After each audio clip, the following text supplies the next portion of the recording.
Hello, welcome to today's episode of Back to the City. Today I'm joined by Riley Skinner. Welcome, Riley. Thank you. Welcome to Back to the City. Welcome to Minneapolis. You've been here for a little bit of time. Yeah, about now. 2 years 2 now. years. And before you were living in Colorado, Vermont, Washington, Seattle. Mm-hmm. Yep. And I just highlight that because this record has been inspired by the various places that you've lived and 10 years worth of life experience in the various places. And yet it was recorded in 2 days. Yes. And the record is called Surrender. Yeah. Let's begin on that kind of abstract level, thinking about how this record draws upon, integrates these decades worth of life experience. And yet the fact that you had just 2 days in the studio with Zoo Animals' Holly Hansen recording. Yep. Yeah, I think that the writing process, I mean, one of the songs, Friend, is a really old song. Like, it was just, I wrote it, I wasn't playing in a band. It was really like more of a rock song. And I was doing a lot of folk music and other stuff, so I would just sort of like, put it in the slow cooker and let it simmer there for I had to a wait long till now time. to find a home. Yeah, and I think other songs, they came about like during the pandemic, just sort of like these different chunks of writing. And when I was assembling this album, I was really trying to think like, what do I want to say about who I am as an artist? I feel like I'm moving to the city and I have an opportunity to sort of reinvent myself. And it was the first time I'd really been playing with more of like a rock band style ensemble. So it kind of ended up being the collection of songs that I felt like went together and that I wanted to play live here in the city with other people. And it just happened really fast. And we did all of the instrumentals in one day and I did all of the vocals next day. And it felt like, almost like when you have like this long build up to something and then you're just ready to hit the ground running. That's sort of what it felt like to record. I was like, I'm ready to get these songs out. I don't need to spend a year in the studio. I've already spent 10 years mulling over the material. Yes, exactly. I think Holly Hansen would be the perfect person to work on with these songs. Yeah. So I'm interested in hearing a little bit about working with Holly, and also then the mixing and mastering is Greg Obis, who is best known for his work with Sub Pop, Matador Records, and Anti Records. Before we dive into some of the specific songs, do you have any reflections on working with Holly and Greg? Oh my gosh, it was such a positive experience with both of them. Greg's an old college friend of mine, so I've worked with him before, and we go way back. But Holly was a new person to me, and she's just so warm and grounded. Yes. A lot of times in the studio, I feel really anxious and really rushed by Understandably. somebody. Yep, that's You're trying to get like the best take, and making music is so vulnerable. And I think recording, it's like you hear every imperfection so loud in your headphones that it was just so great to work with her. And she's also an amazing drummer and guitar player and singer, so she really understood all of the different elements. And I think in terms of just like the genre that I'm working in too, she really understood what I was going for. It felt very organic. She speaks her mind about what she thinks would be best and also leaves a lot of room. I felt very like respected as the artist. And absolutely. It was so wonderful. And then with Greg, I drove down to Chicago to mix with him, and we were in this really tiny hot room, like the hottest little studio, no air conditioning, like July in Chicago, and just sat there and mixed for 2 days. And that was really fun too. We used a lot of analog equipment. 2 days of mixing in the hot room. 4-day album, Yeah, we were just sweating in the studio, but we used a lot of analog equipment, which I hadn't done before. So that was really cool to just be like, oh, we were messing with, this compressor, and now if we want to tweak something, we have to start all over again, basically, to run it through. But it was really fun to have like a little bit more of an old school mixing process. So that was really cool. Something else that's really cool, I think, is the album cover. And it looks like a turret of a castle is being struck by lightning. Is that what's happening? And if so, turns out it is. What is who did this artwork, and what is the significance of the turret being struck by lightning? So Eliza Weber did the artwork, another Chicago artist, and I had this idea. I knew I wanted Surrender to be the title track of the album. It's the closer. It's interesting that the title track is the closer, yeah. Yeah, it felt weird every other place when I tried to sort the songs. It's the right place for it, Oh, and thank it is and it ought to be the title track. It's interesting that it became the place. Yeah, I had it in the middle for a while, and I was like, this just feels so wrong to me. But I'm a big tarot person, Yep. and there's I deduced that. yeah. So having that card of the tower to me is about surrender. I interpret it as sometimes like there's these moments in your life where you don't have a say. Yeah. That the big change is coming, like the big change Yep. is happening to you. Now is the time to let everything fall to pieces. Exactly. And you have to just sort of like allow that to happen. Mhm. I think that that's been a big lesson that I've been learning throughout my life, and to just sort of feel like I wanted to show that visually, that was sort of a part of this album, was me sort of like letting go of control. Yep. And so, yeah, I sent her a bunch of imagery of that card, that tarot card, and had her interpret it through her lens, and that's what. Absolutely.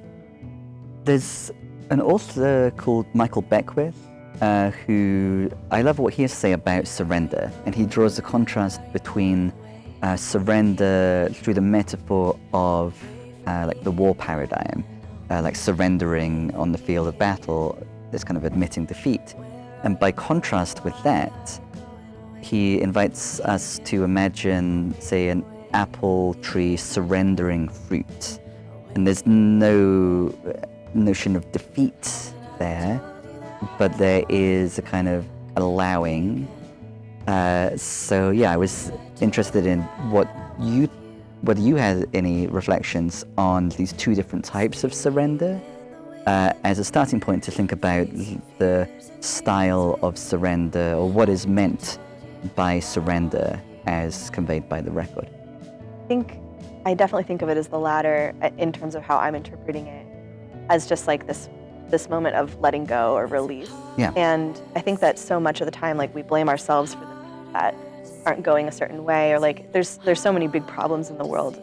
I feel like personally I need to solve everything that's wrong, and instead of just sort of being in the present moment and being like, what is actually like in my control and what is out of my control, and to let the things that are out of your control just sort of like wash over you and surrender to that. Like we're such a small part of what's happening in the universe, that to try and like wrestle with all of those feelings all of the time, to try and like be in the driver's seat of your life constantly is impossible and exhausting. Right. And in my experience, paradoxically perhaps, when I do realize, I have just surrendered to this moment, then you get back into everyday life, and I kind of am back in the driving seat again, but I'm journeying somewhere which is more pleasant than I would have been had I been steering the car the whole time. Right. It's like do you that experience something like that? So the fruit of surrender,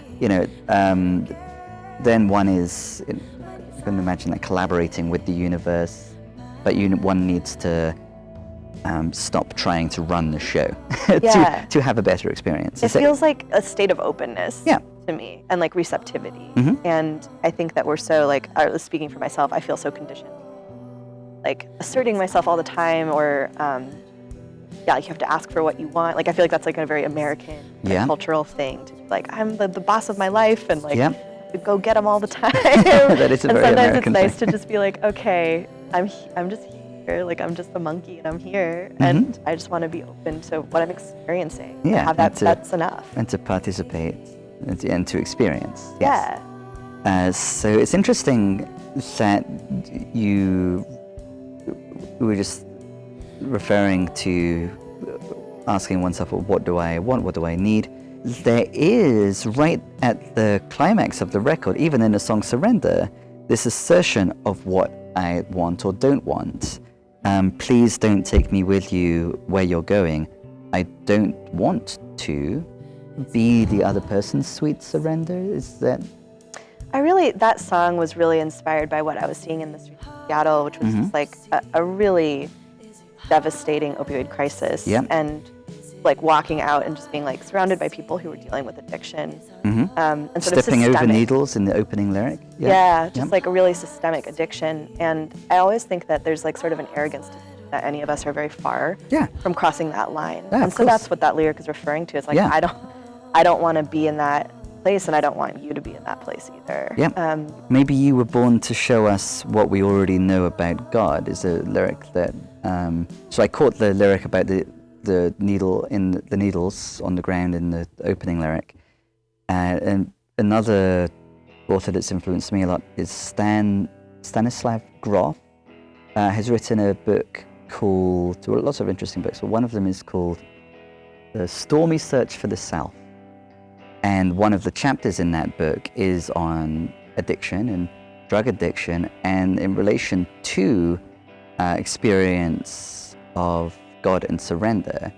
So I have to read this book. Yeah, exactly. It's very pertinent. It is, yeah. So if the thesis or the idea there is that, as humans, we get caught up in different patterns, and some of us become addicted to experiences or things, and sometimes it's drugs. And some of us wind up in different predicaments. But what we're all searching for is connection and love, God, and that is an interesting lens through which to think about the common human experience. How central is that idea that all of us humans, to your record, the idea that all of us humans are essentially seeking connection, seeking God, and then here we have a reminder of what we already know about God. What reflections do you have? Yeah, I mean, on that? I think that really speaks to how I was feeling about it. I think not only like a connection to each other, but a connection to the natural world Yep. is really central to this album. Like, I don't think of a separation between us and plants and everything. Like, We are animals, we're we're natural. just a cluster of cells. Like, it's fine. Yeah, we're pretty complex, interesting animals, but and we're part that's of sort nature. of my idea of God. Is that web that Yeah. connects us all. And It's really Spinoza. Spinoza's my favorite philosopher, and Spinoza thinks that we are all parts of God. yeah, it's just like we're part of this web, and I think that I think there's a lot of othering that happens Mhm. with people who are having like a really different lived experience than us, where we're like, you're not a part of me, you're not a part of this. Yeah, I'm afraid of you, I don't want anything to do with you. And unwillingness to recognize connection. yeah, and But to be there's like, always connection. Yeah, and that maybe like that person that is so different from you, or their Mhm. lived experience, like that, having connecting to them in some way can like open your own heart up Yeah, to what love really is, or like to Absolutely. what God really is. So yeah, that's very central to that song in particular, but hopefully in the album as a whole. totally, yeah. And in the culmination, like at that point in this song, we have the repetition of maybe you were born to show us what we already know about God. And then it becomes show me. So that's really interesting there, that, if we're recognizing that this is general othering and projection and, the disconnection, the feeling of disconnection is fed by this digging the heels in and like, there's nothing there's no connection between me and this addict. We're recognizing there's a bunch of humans It in is that. me, yeah. Yeah, exactly. What's going on though in terms of the songwriting and the craft of it, to go from the us to the me, show me, that's an interesting moment. What's the significance of that moment with the shifting from the us to the show me? I think I always like hold things pretty personally in my Yeah. songwriting. Yeah. And I've never been very good at being like, I'm going to write a song about this topic. Like, it's sort of just, I'm writing the song and then later I'm like, oh, that's what that Yeah, it comes from was your about. experience. And Yeah, you think, from okay, my what themes- experience. Yeah. And I think I was kind of watching a situation unfold in my neighborhood that I was living in. And being like, wow, like it's really happening right here. Mhm. It doesn't really directly involve me, but also it's like my community. So I felt like some separation, but also like it felt very close. Mhm. And then I was also having one-on-one interactions, like face-to-face with people that I was like feeling really moved by. Yeah.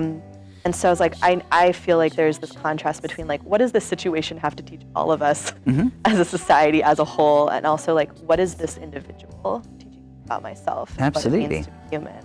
Right. And so that was sort of that contrast for me. Yeah, totally. And with the song being written as it is, it's kind of inviting the listener to recognize this universal thing. What have we always known about God?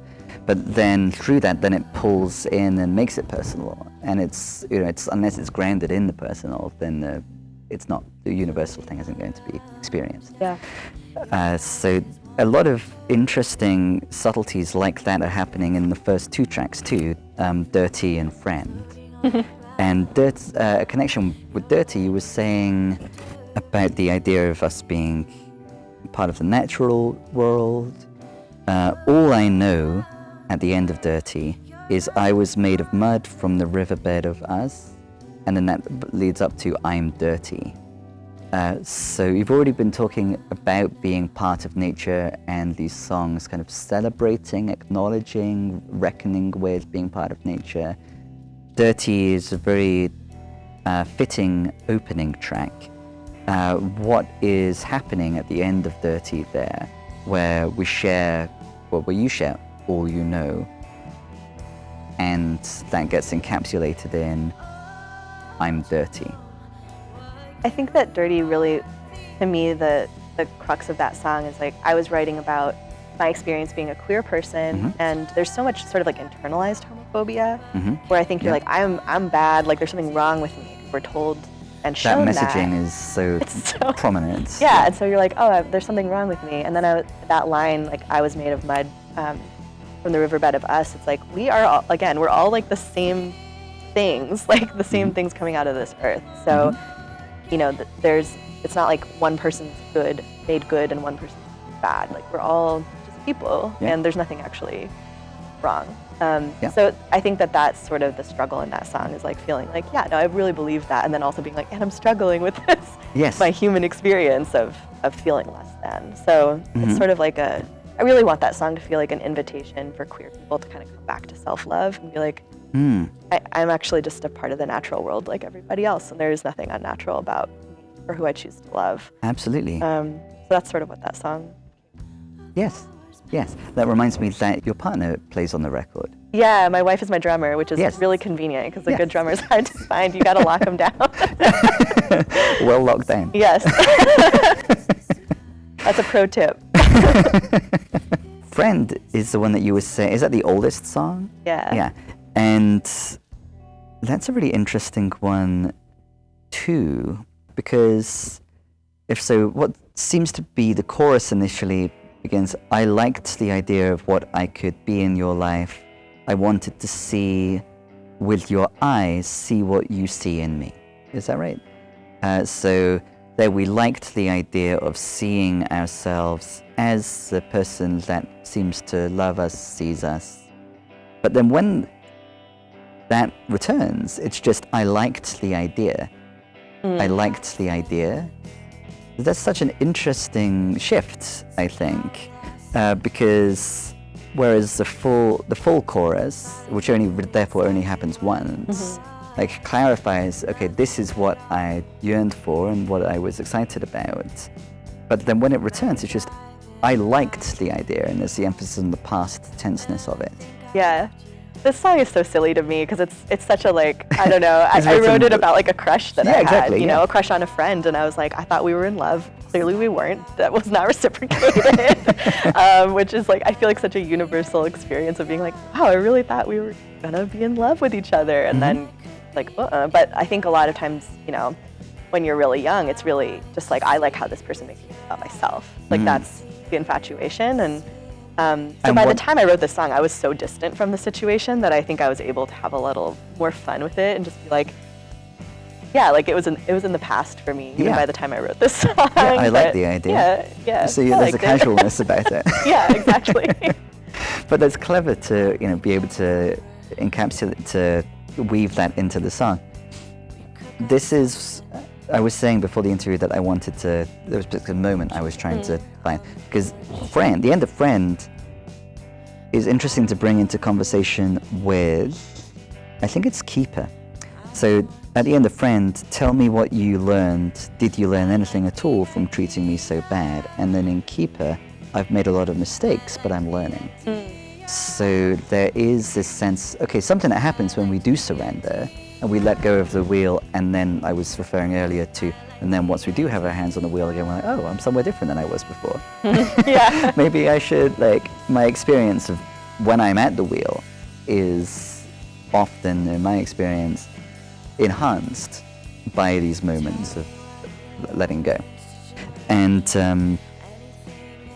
so something that happens when we surrender is growth and evolution and change, often positive, but bringing the tarot card idea in, like not every moment of, it feels positive when it's happening, but certainly the not. evolution and the growth that comes about, the fruition, that's not, we like that. And so you're on a path where there is a bunch of surrender, and you do experience growth, and you recognize, and you're able to truthfully say, I'm learning, I make mistakes, I err, I learn from being self-aware and having this commitment to myself. And then that's why it's interesting to then look at the person who suddenly is absent, and to be wondering, okay, there's a lot of material that person could be working with there, and did you learn anything? I'll never know. Yeah, I think too, like in terms of my own evolution, like Keeper is definitely a more mature perspective, I think, in that when I wrote Friend, I was in my early 20s, and it's totally a how dare you exactly. song. And it's never that black and white, right? Like you always have a part to play, and I think Keeper has a little bit more nuance, where it's like, this is who I am, like this is what I need, I'm trying to grow and like be a good partner to you, kind of. It's just such a different perspective than being like all huffy about it. But Friend it's fun to be implies that huffy. the person hasn't learned anything. Exactly. But maybe if you were to write Friend now, it would be more like questioning, did you learn anything? You can't get back to that early 20s angst. It's really hard.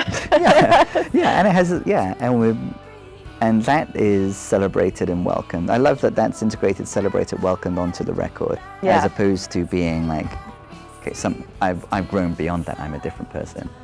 Yeah, I feel like it fit right, and people like it. So it's like, it was also just encouragement from other people who were like, I relate to this song even now, that feeling. So it's fun to have some songs. I try not to take it too seriously, because some of my material is so dark and heavy.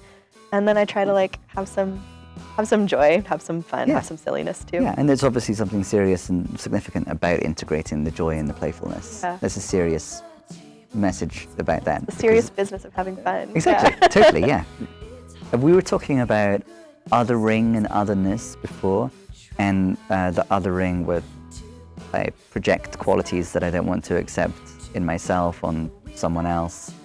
What do you have to say in relation to that, or otherwise, about Carnal Otherness, which is the title of one of the songs?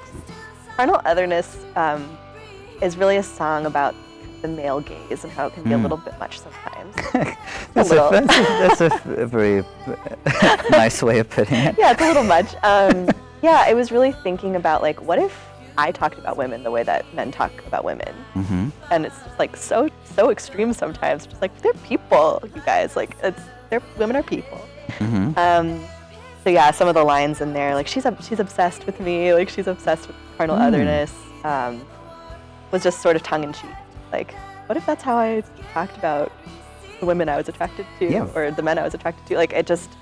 A serious experiment, playfully conducted. But also sort of like that. There's a kind of a key change and a time change in that song, in the middle of that song, where it starts saying like, tell me what you want from me. Like, I feel like I can't like ever live up to sort of like the beauty standards and like the things that we are forced into. And I think that that's universal. I don't think that that's gendered. I think that people of all genders experience that feeling of like, man, like I can't ever be enough if it can't ever match up to these perfect standards that we're held to as all people. So there's sort of a little bit of a shift there from being like tongue-in-cheek and kind of jokey about it, and then being like, I can't deal with this. Exactly. And once that shift has happened, I just can't seem to be who you want me to be with my worn out songs and point of view. Yeah, exactly. Yes. So, and that's as playful as Friend is. So again, we're back to like wanting to see ourselves through the eyes of the other person, and wanting to have a pleasant, wanting that to be pleasant, wanting to feel good about ourselves when one sees oneself, and having concern. Yeah, I mean, I think that there's so much about like, choose to be someone who performs live Mhm, or mm. like who's in front of people, and that's Yes. not necessarily something that I have friends who like they just come alive, like they feed off of that energy. I have to like protect myself Yeah, and then go guarded. perform. Yeah. Guarded, yeah. Yeah. And I love performing, and I if I have a good crowd of people that are really engaged, it like lights me up because I feel like I want that intimacy with Yeah. the audience. Yeah, because But we there are were sometimes you're wanting playing connection. yeah, as and Stan sometimes you Groff play says in cold, Stormy Search for cold the South. crowd, and I'm like, ooh, it feels really bad. Yes. And so I think a lot of this is just sort of like in both of those cases, like I'm choosing to put myself in like a public situation for Yeah. for scrutiny, Yes. and also that's not necessarily something that that's not why I perform. Yes, it's discomforting. Yeah, the lyric from Guarded is very relevant here, I think. All I need is to be seen, and that's hard for me because I'm guarded. Yeah, That's very exactly, well yeah. encapsulated. Yeah. And we're guarded for good reason, because to protect our energy and to be able to assert ourselves, like even in Surrender, please don't take me with you where you're going. I don't want. There's an assertion of what I don't want, even in Surrender. So it is necessary to have one's boundaries, one's energetic boundaries, Yeah. and to know what one needs and to know what one wants. For there to be these moments of like surrendering them, but they serve us. The Yeah. boundaries serve us, and being guarded serves us. Like that's the wisdom of trauma. We've developed these walls for self-protection, and there is a certain way of surrendering that is compatible with, for most of the time, like maintaining the guardedness that serves us. The different songs, sometimes more seriously, sometimes more playful, reckoning with that, with the mechanics of surrender, essentially. I think. Absolutely. I completely agree with that. I mean, I think that there's such a fine line, and I think who I am as a person is that I want to be when I'm on stage. Like that's Yes. my instinct. Yes. And then if I do that in a certain way where I feel really safe, it feels really good. Yes. And if I don't, I get like an emotional hangover the next day. Yes. Like, oh, what did I? Why did I say that on stage? Why did I tell them what that song was about? You know? Right. Well, why did I put myself in the spotlight and Yeah. and reveal? Right. Yeah. So I think I'm still figuring that out. Yeah. But Well, we all. it's getting easier. It's been more fun as I've had more people. Like that's also felt like part of that boundary where they can me feel Yes. grateful for that. Yeah. Let's on that topic. You go a long way. I read that is in part like communication of like love to Minneapolis, to the new home. Yeah, absolutely. I wrote that song. It was the first year we'd lived here. It was the first time we had like little drifty snow. It wasn't full snow, but it was like around this time of year probably. Okay. A little drift of snow. I thought And that I was was like, pleasant. oh my God, it's snowing. Yeah, and everyone around me was like, this is not snow. Would have been a different song if it Yeah, was a like hard true snow. snow. You wouldn't have been celebrating it. Right, perhaps. yeah. And I mean, I grew up in Colorado, so I grew up in snowy climates, but lived in Seattle for 8 years, where it's so rare. And I just like, oh my gosh, this snow is so good. Like I feel like this is the right place for me.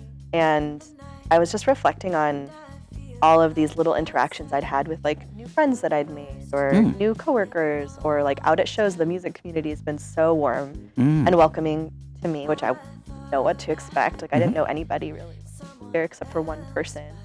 And just like having all those little moments where people were like welcoming and curious and inviting into, saying hello to me, or like playing shows with me, or like just interacting with someone at the grocery store. Like all those little things really do go a long way in making me feel Absolutely. warm about a place. Well, So, little love song. those humans are not othering you. Yeah. You're on the receiving end of others allowing connection or encouraging connection. And I like that comes through, I wonder whether intentionally or not, in like the instrumentation, whereas some of the other songs begin with just you on guitar. Yeah. This one begins with bass and drums. Yep. And then I feel like myself is the opening lyric, and both with the foregrounding the other musicians, and through the themes of the song, as we've just been discussing, this feeling of being oneself comes paradoxically through feeling oneself as part of this broader web. Yeah, I mean, I didn't make that choice consciously to have the drums and bass part as sort of like a lyric painting of what. Yeah. But I love that observation. I think we just like, this is kind of groovy, and we Right, should exactly. let it be bare. Yeah, the groove is there. The other musicians are more prominent. Yeah. And then you exist within that, which is what the song is kind of about. Yeah, totally. Yeah, I feel like that song's really fun to play, and I love hearing what the rhythm section gets to do. For Yeah. having their own little space. Totally. I think the only two songs that we haven't referenced yet are immediately before that, Wrong Side of the Tracks, and then immediately before that, Swallow Song. And in the Wrong Side of the Tracks, we're at one point wondering, do you think they ever think of us? I bet they think we're on the wrong side of the tracks. There it's being aware of being the person that is othered. I am perceived to be wrong or bad, but this song is kind of enjoying being as one is, even being aware that as one is perceived as being on the wrong side of the tracks, and even perhaps enjoying being perceived to be on the wrong side of the tracks. Yeah. By the othering person. It's a little, this song is so, I mean, I think it's pretty on the nose, but Yes. just thinking about, like, we're living in like a really divisive time, and yeah. there's a lot of people, you know, feeling like really ostracized even from their own families because of sort of like political views, or, I mean, that's the big one. And so I was just kind of reflecting on that. If I'm like, if I think that these guys are wrong, like, they probably think I'm wrong. What must they think about me? Yeah, they think that I'm wrong. But also, like, you know, that there's like a sadness there that I think that a lot of us have lost relationships because of those divisions that were otherwise meaningful. And I was kind of thinking about, like, oh man, like, there's, you know, family members of mine that I had relationships with when I was a kid, just like simpler. I had simpler views. I wasn't involved in their Yes. their thinking, and now that I know, I'm like, oh, I can't unknow this. Yeah. So, just kind of thinking about that and holding space for, like, yeah, I don't agree with their viewpoints, and they also don't agree with mine. Like, I'm sure if they think of me, they're thinking I'm out here being a bad person Right. or having some kind of wrongness. Yeah. So. Yeah, and that's a real challenge to avoiding, like, to allow oneself to feel,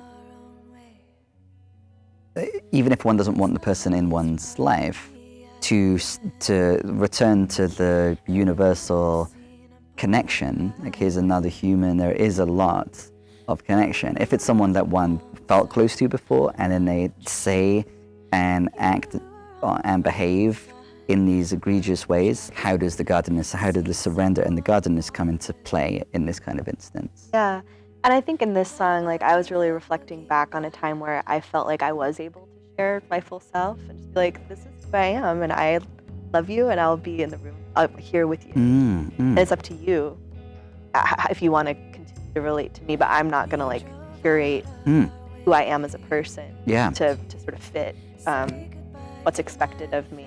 And I'm not doing anything cruel by being me. who I am. Right. Being open with who I am. And so I think in this song, it's sort of about being like, you know, I'm showing up.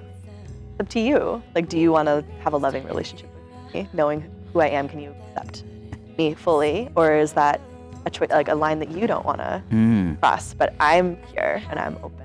Yeah, and you're love's intentionally there. remaining committed to functioning in that way, even as it becomes more of a challenge to you. You rise to that challenge and you show up. What's really striking me about, as pertinent about Swallow Song in light of our whole conversation, is the connection not just with another human, but with another being, and the swallow. And the song, if I'm hearing it correctly, begins with, a swallow dives to catch a fly. If he is happy, so am I. and then ends with the swallow kind of flitting across the sky. If he is happy, so am I. Perhaps to kind of, we've been talking a lot about humans. To wrap up, what is the significance of observing this other animal doing these two specific things, catching a fly and flying across the sky, and you experiencing your happiness as one with the happiness and the experience of this swallow? Yeah, I mean, I think that climate change is one of like my big my big griefs, or like the thing that like makes me feel sweaty in the night, kind of. And we were out on Whidbey Island, which is off of Seattle, and it's so beautiful. I got married there, so it has a special place, and we were kind of there for our anniversary. We rented this little cabin in the woods. And I was sitting outside, and I was just like, you know, I can get really in my head about like all of nature is on fire, and like, you know, there's no hope, and really start thinking that way. And I was sitting out there kind of feeling that way, and I was just like watching this little swallow doing its swallow thing. And I was like, this swallow is having a great day.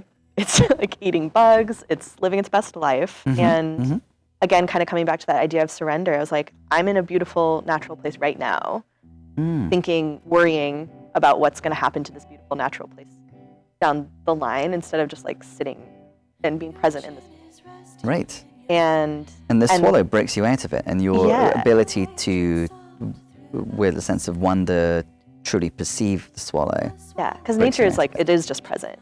You know, like it's like, I don't think that swallow was like, I'm worried about 25 years from now, like my grandbaby swallows. It's just sort of like, I'm here, there's a fly, this is great, I'm getting dinner, enjoying like the feeling of flying in the air.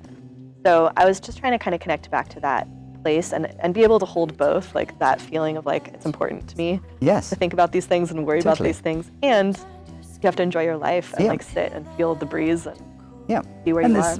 I mean, there's a level in which if the humans eradicate themselves from existence through, as eventually, you know, through creating a set of circumstances that are not conducive to humans living, if that were to happen, then nature would eventually recalibrate in the absence of the humans. the natural world continues on, and I always find like a lot of humility and just peace in nature. Like it's so humbling, because there is this sense of like, this is bigger, this is so much bigger than me, it's bigger than us, and I'm just a little part of it, and if I can feel that connection, I'm happier. And then that fosters the surrender, that awareness of being just a part of, but participating. Like there is something very empowering about, you know, you have the sense of awe and wonder at the majesty of nature, and combined with that, you know, we're not othering the natural world. One gets this to sense the power of participating in.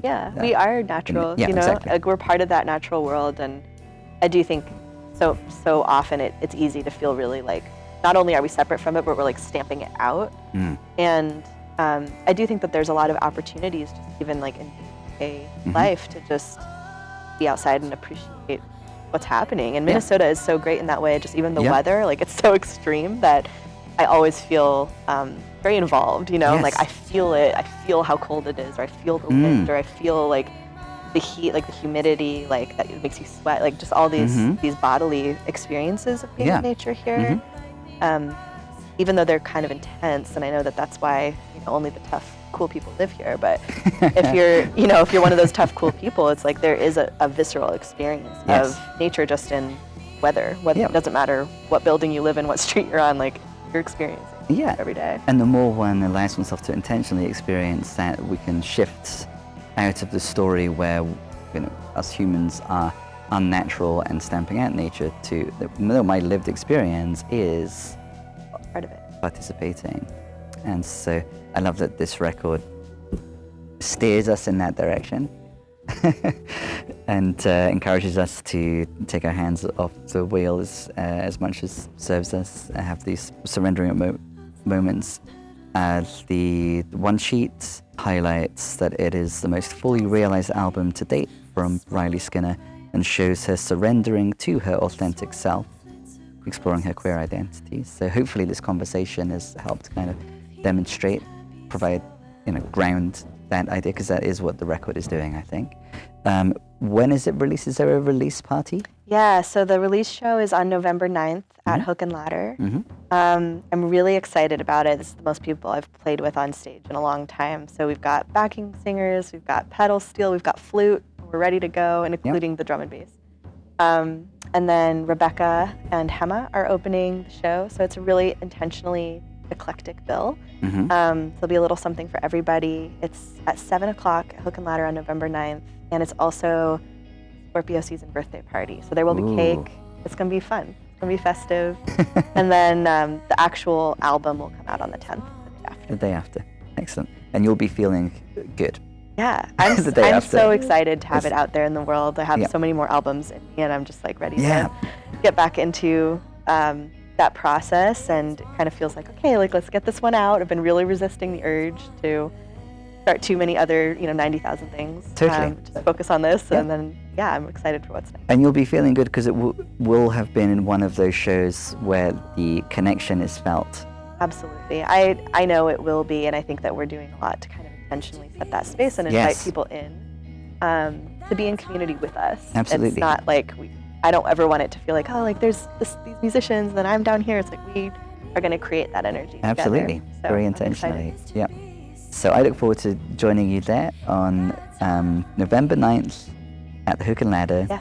And then everyone can access the music on all different platforms. All the platforms. Following day on November 10th.